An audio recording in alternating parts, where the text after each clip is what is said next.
What is an ugly truth about competitive dance? And conversely, why would you encourage a dancer to enter dance competition? What are some of the toughest challenges that you see dancers facing at dance competitions? What are the things that you're doing to make sure dancers feel supported mentally and physically when they are at your event? Hello, everybody, and welcome back to season 5 of Beyond the Steps, presented by Apolla Performance and Turning Point Dance Creations.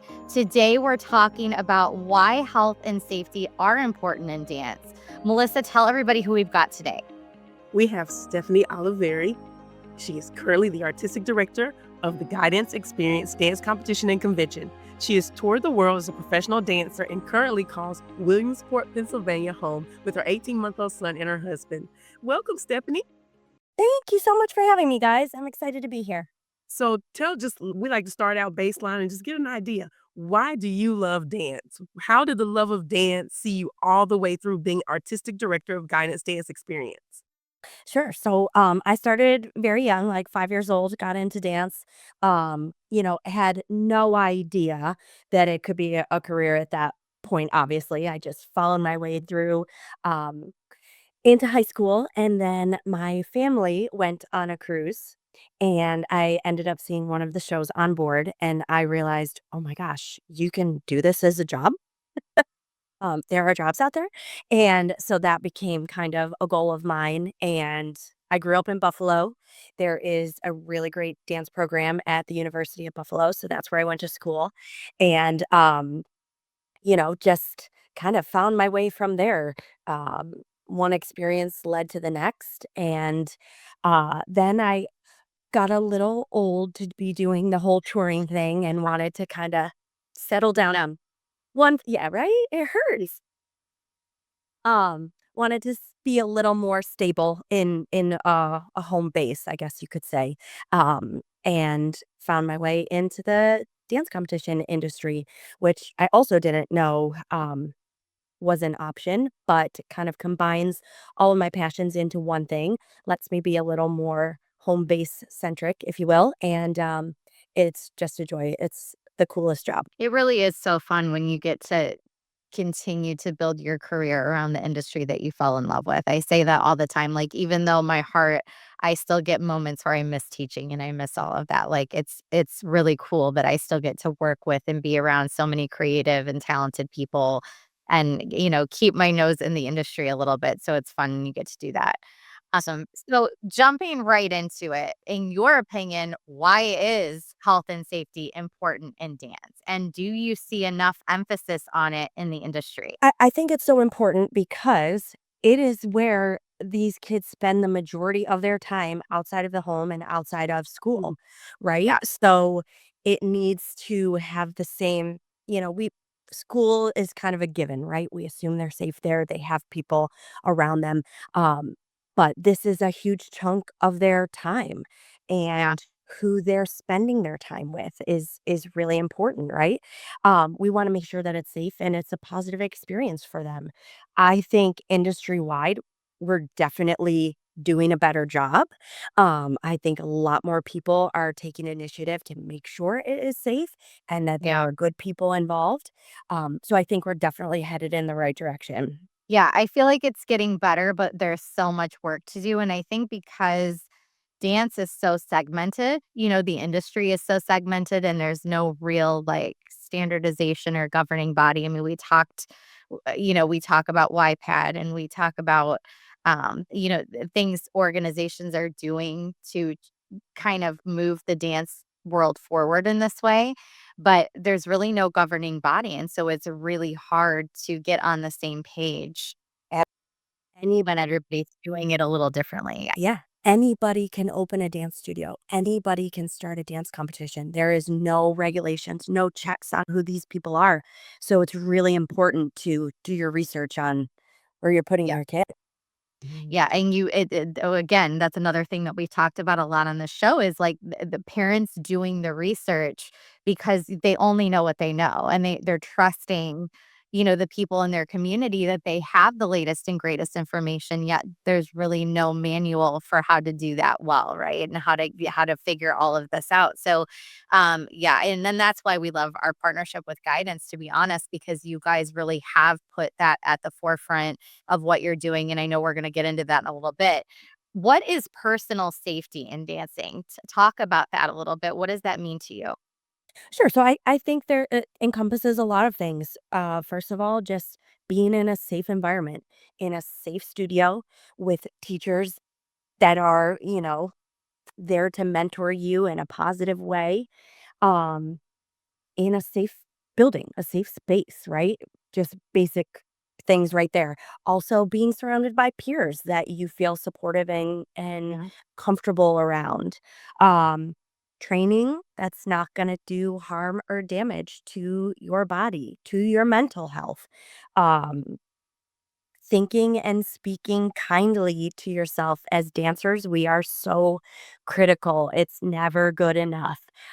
So I think just being kind to yourself throughout that process, um, and healthy eating, snacking habits. Like I said, we're spending so much of our time at the dance studio.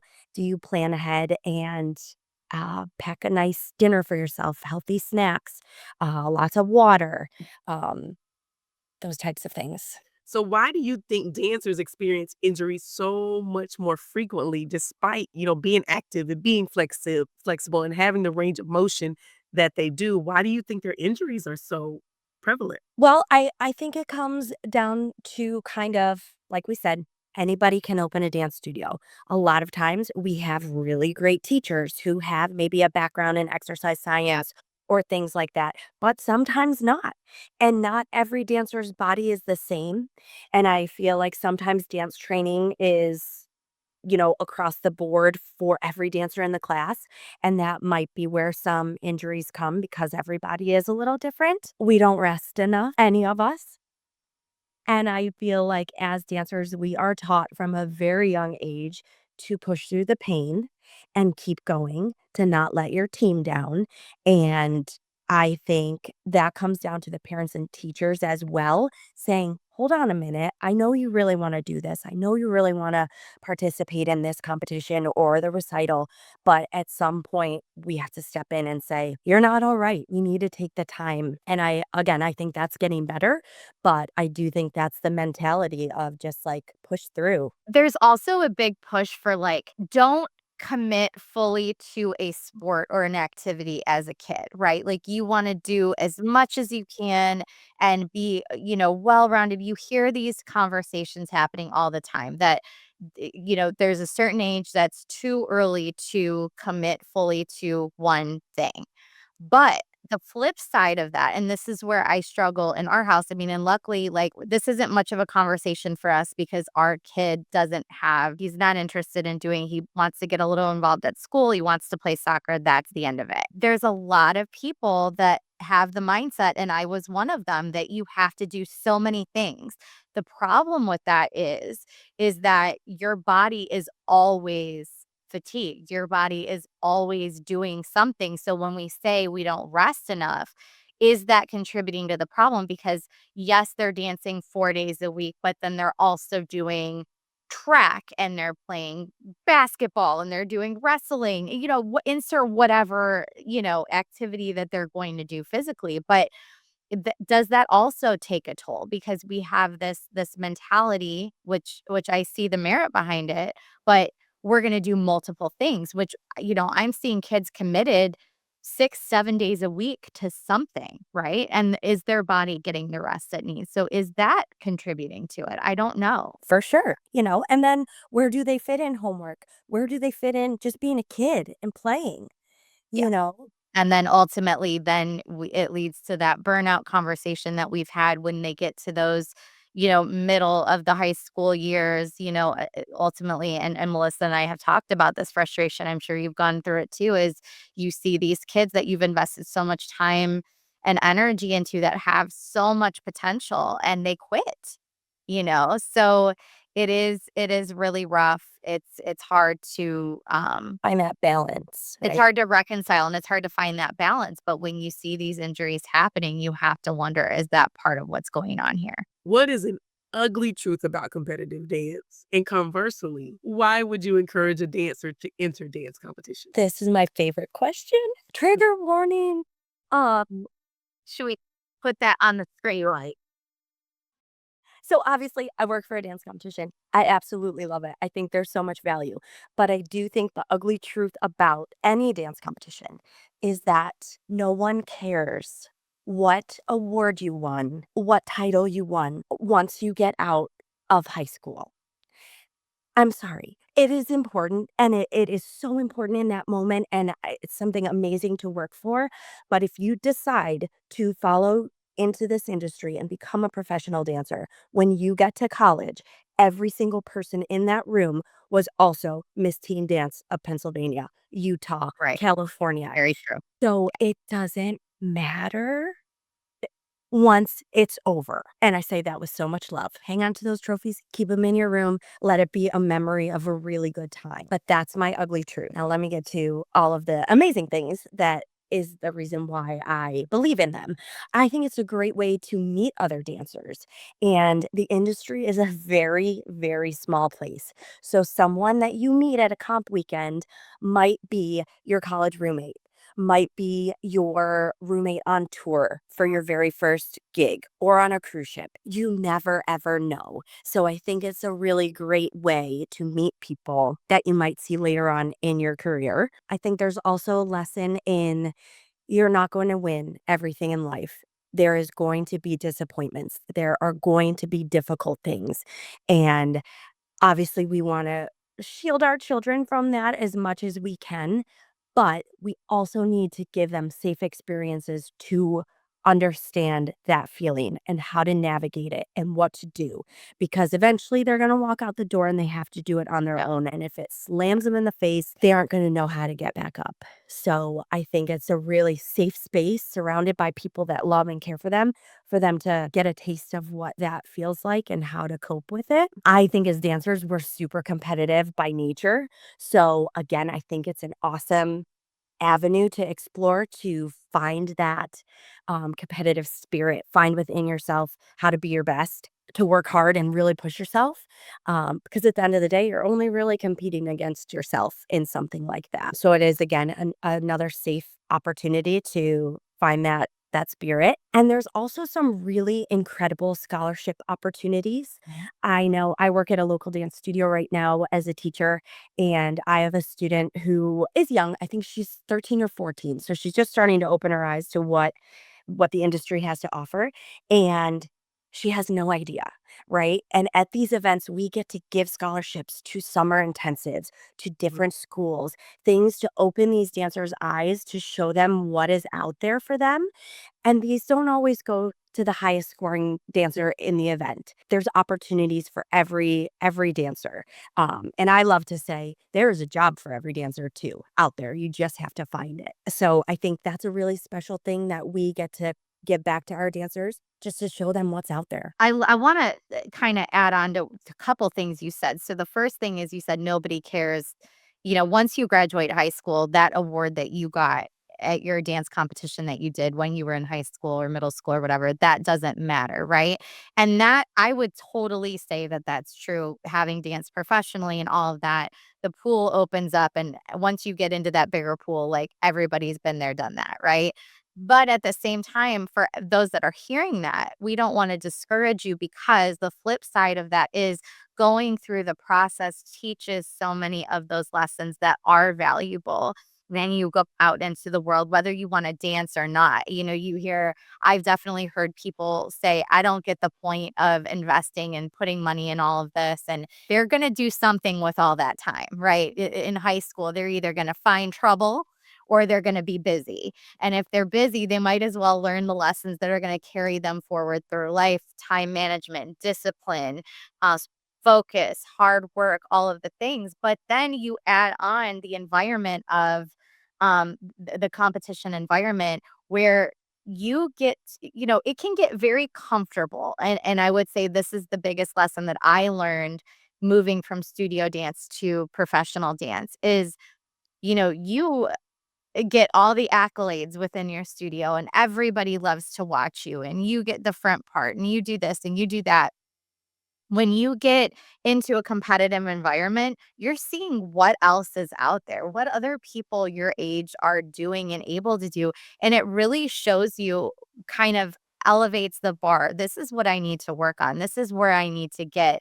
Look at what other kids my age are doing. And not in a dirty way, not in a make you feel bad about yourself. It should be a healthy way that push you to want to do better and be better, right? And take it to that next level.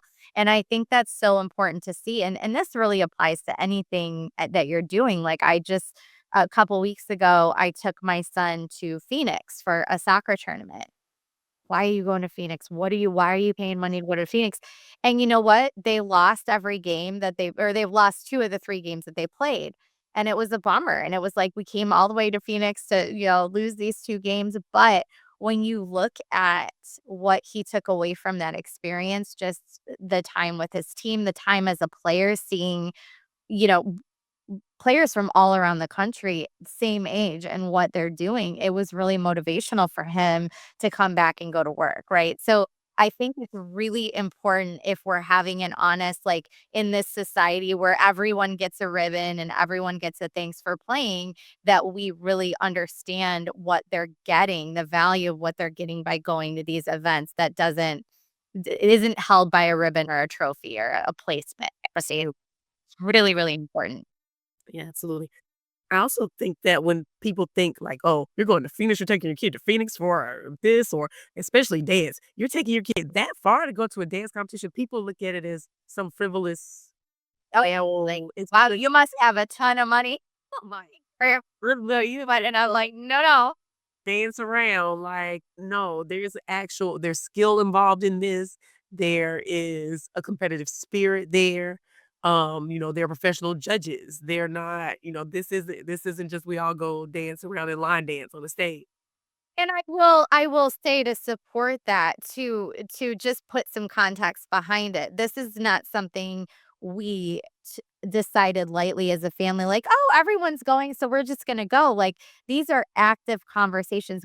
I think where how far you go with this should be determined by how badly your child wants to pursue this and how the work that they're willing to put into it and the commitment they're willing to show. This was a big family conversation that we had about going from rec to competitive. It was a big conversation and we did that last year. But then he's moved up and now the commitment is different and they're asking them to travel out of state.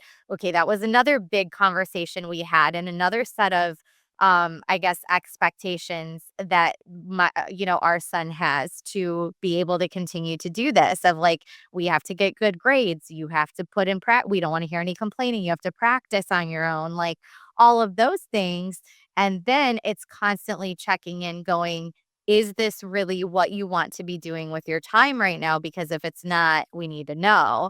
And it's all of those things. So no, it's not just, oh, frivolous, we're spending money to go out of state. It's been a lot of conversations and goal checks and knowing that kids are kids and their minds change and their goals change over time. You know, that determines how far you're willing to take this, and we want to obviously give him those opportunities and support him, as do all the dance families. But I think it's really important to know you just don't go 0 to 100. There's some steps in there that should happen. And, local competitions are different than out of state, which is different than nationals and all of the things. So definitely have those conversations. So speaking of competition, let's talk about some of the toughest problems that dancers face at competitions. Stephanie, so what are you seeing as an artistic director? You see this weekend after weekend, I'm sure. What are some of the toughest challenges that you see dancers facing at dance competitions? Sure. I think there are a few things. Obviously there's a lot of stress and a lot of pressure on these kids, right? Because it's one performance you get, you've been working all, depending on where you are in the season, you've been working for months on these routines and you get one go for 2.5 minutes, right? So they've got pressure from their parents who've paid a lot of money for them to be there, their teachers who've been working with them. They get in their head and the pressure they put on themselves to be their best and go out there and do an amazing job. So that's a lot of pressure for these dancers to kind of sort through on a weekend. And a lot of them they're not just doing one routine, they're doing sometimes 14, 15 routines. It's a lot. It's a lot to have in your brain and make your body do. The biggest thing I think, and you kind of touched Bree a little bit on this, is comparison. I think there's an amazing thing about other dancers being able to watch each other and see what they're capable of and what they're learning.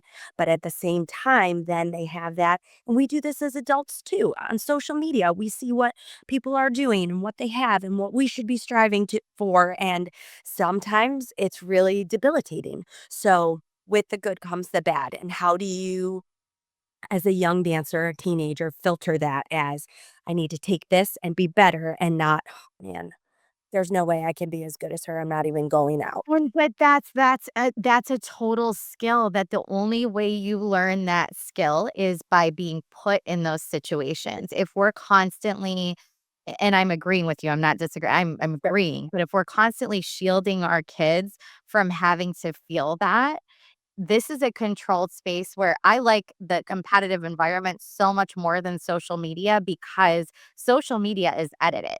You're only seeing the good parts. When you're at a competition, you get to see everyone in their element, and that includes how do they prepare before they go on stage?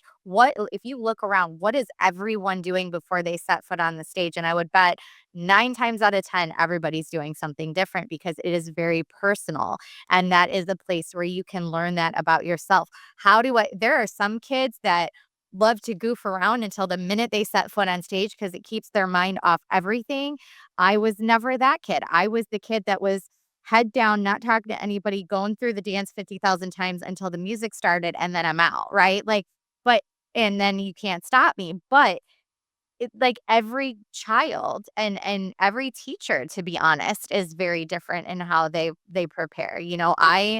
The stress emanated from my body as a director and a teacher, and it was palpable sometimes, and that was a challenge. I really had to work on that. Where some teachers were just very quiet and very relaxed. I'm like, girl, that is not me. I don't know how you do that.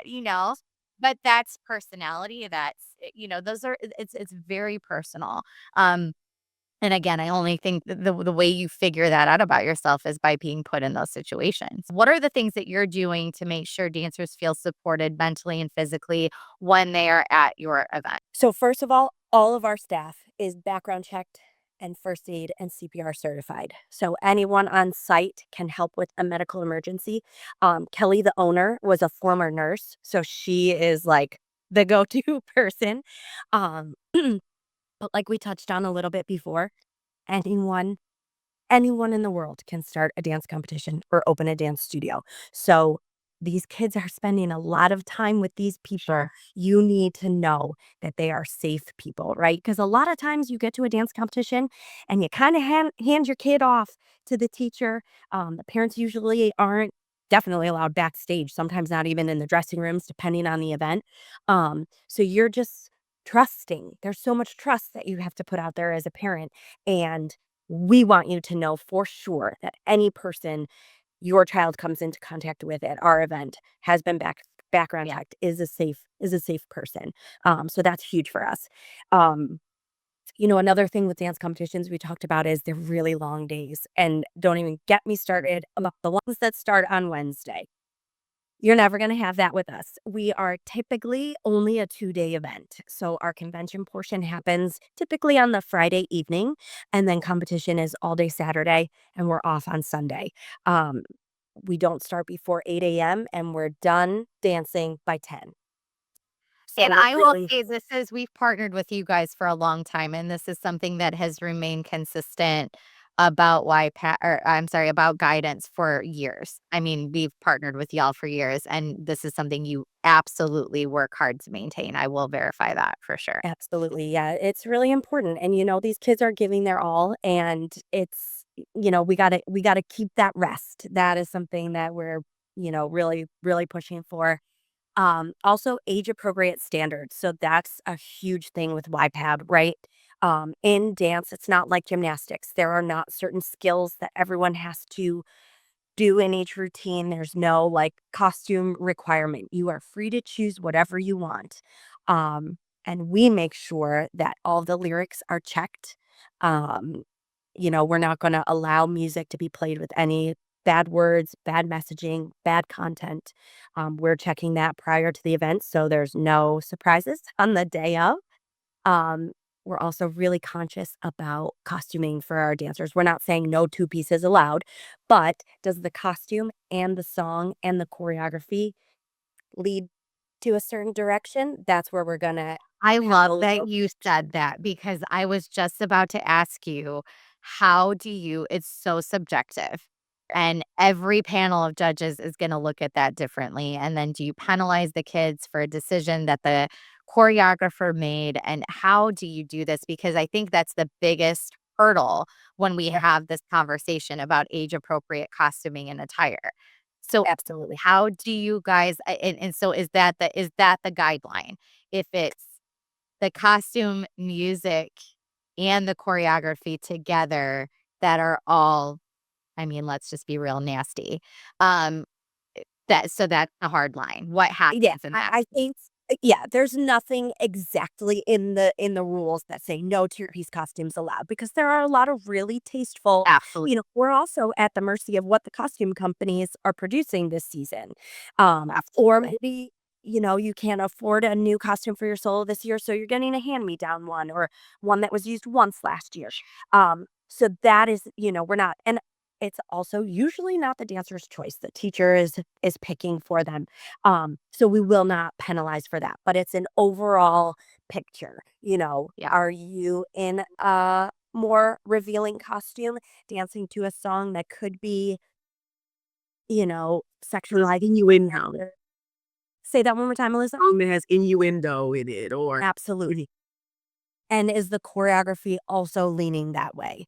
Um, And something also special at guidance is we have our three main judges. Then we also have a teacher judge. So this judge is commenting specifically on things that only the teacher hears that are out of, the dancer's control. They don't need to hear Very it. interesting.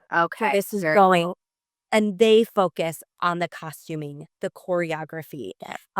The other judges don't even touch on that. We want to hear technical feedback on what the dancer can control from those three, and then the teacher judge is where we can um, talk about any deductions, or maybe think about if you're going to use this costume, change the song or change the facing of that floor work because it's a little risky. I love that you guys do that because I absolutely think the teacher needs to hear that. But I also think it's really hard. Being in that position, I would always love to go back. I mean, I would preview the critiques first, and then I would sit down with our kids, and our teachers would do this too. Like, we would go through what the judges' feedback was, and we would legitimately use that to make changes for the next one. Well, that's And the purpose, right? it's the purpose, but it almost, I mean, 50% maybe work out that way, and then the other 50, you get judges who are, "Uh-huh," or they're singing a song, and they're not really giving anything valuable, but I think having the teacher being able to hear that feedback is so important because when it's not mentioned, it's not written down, they end up winning the awards, they're thinking, "There's nothing wrong with what I just put up there." And there's no accountability. And so I love that you're providing that accountability, but doing it in a way that's not gonna harm their business, impact their students, but they are getting that feedback, which I think is the biggest problem that we have right now. Yeah, and it's just about education across the board. We all want to grow as teachers and people and Right. humans, and this gives that opportunity, room to happen Yeah. yeah, I love for that. sure. That Uh, is awesome. One other thing that's really important about what we do is, it's obviously open to the public, our events. We don't charge admission or anything. However, anyone that comes in the door needs to have a guidance pass that we give out to the dance teachers and then they distribute to their studio people. So, if grandma wants to come watch the solo, totally fine. Email her a picture of this. But every single person that walks in the door has to show this pass to get a wristband so that Sure. we know everyone in the building is someone there who's here to support our dancers. A lot of times these events happen in huge convention centers or big theaters, and you don't know who's sitting in the back row watching kids. So that I think is huge and one of the most important things that we, do our best to make sure we know exactly who is in the building watching these I dancers. love that. It is time for homework. Our Homework. hallmark things that we do here at Beyond the Steps. So, Bree, you want to go ahead and lead us into homework? Yeah. So, Stephanie, this is something we do every week. We like to give everybody out there watching one piece of homework, something they can do between now and next week's show to sort of make progress or gain understanding in what we're talking about today, which is, why is health and safety important in dance? So, what is your one homework assignment you want to give to everybody out there? I think it's just do your research. We're on our phone all the time. It's literally always in your hand or your pocket. So just do a quick search, check the social media of the dance competitions that you attend, the studio you attend. Just make sure that the overall message is something that you believe in and that you want your child involved in. Um, and I can't stress enough that, we need to just be aware and know because there are no regulations, there are no rules, and like I said, anyone can start a dance competition. There are so many out there and there are a lot of really really amazing ones. Yeah. So just really do your research and make sure that where you're spending all of your money is somewhere that you believe in and you champion. Well, and I mean, to be fair, the parents don't always get a say in where the kids go. So I think the only thing you really have is doing the research first and then using your voice and going to your director, your teacher, and timing is everything, right? Like in a lot of cases, they're picking the competition schedule over the summer or early fall. I mean, a lot of people don't realize that now you have to reserve deposits like in September for an April competition because they sell out so fast. It's Right. Like yeah, the June before. It is yeah. crazy how early it happens. Yeah. So I think, doing your research and also managing the expectation that if you find something that you're not thrilled about, you need to take that to your director, your teacher, who's ever making those decisions, voice your concern and allow them some time to maneuver because it's not as easy as just, okay, well, we're just not going to go to that one. So understanding there's like a whole process to it, but I think just the more the better prepared you can be, even if it's the next season, and making choices as to what studio you're dancing at. Do those values align? We've had episodes that talk about that as well. Making sure that your values with what you want for your child align with the studio that you're dancing at, I think is really important. And there's also opportunities for you to register, for those that want additional competition opportunities. You can register independently and register your child and take them in a weekend. Maybe they don't have anything going on with dance and take them to the competition on your own. That's something where a guidance, if it's not already on the schedule, would be fantastic. And so just know that there's options out there for the way that you guys can handle all of that. And I know there's so many things and places and organizations to be aware of. So do your research. I love that homework. We give the same homework on the show every week, and that is simply to take our free steps initiative course. It was the catalyst for this entire video weekly video series that we do now called Beyond the Steps. It is on our website. We're going to pop that link into the resources after the episode so you can find that always. But we encourage you to take it. It's a 5-part series. Each module was curated by experts in the field. We're going to give you evidence-based research and information and resources in things like racism, gender inequity, sex abuse and prevention, nutrition, psychology, and of course, medicine and science, so that you can sort of start learning and laying the foundation on some of these things. And hopefully, it inspires you to dive deeper and dig in deeper on your own. So, when you know better, you do better. That is what we are all about here at Beyond the Steps. To take that course, go back and watch all of our seasons 1 through 4. We're in season 5 right now. So get caught up on all of our episodes. There's some fantastic content. Is there anything you want to share, Stephanie, as to where they can get more resources about health and safety for dancers? Anywhere you want to recommend them looking first, starting on their journey besides that Steps Initiative course? Anything that would be helpful? Sure. Well, definitely check out the YPAD website. There's so many resources and they've really reshaped, it's under new ownership. So they've really reshaped and made it way more accessible to so many more people. So definitely check that out.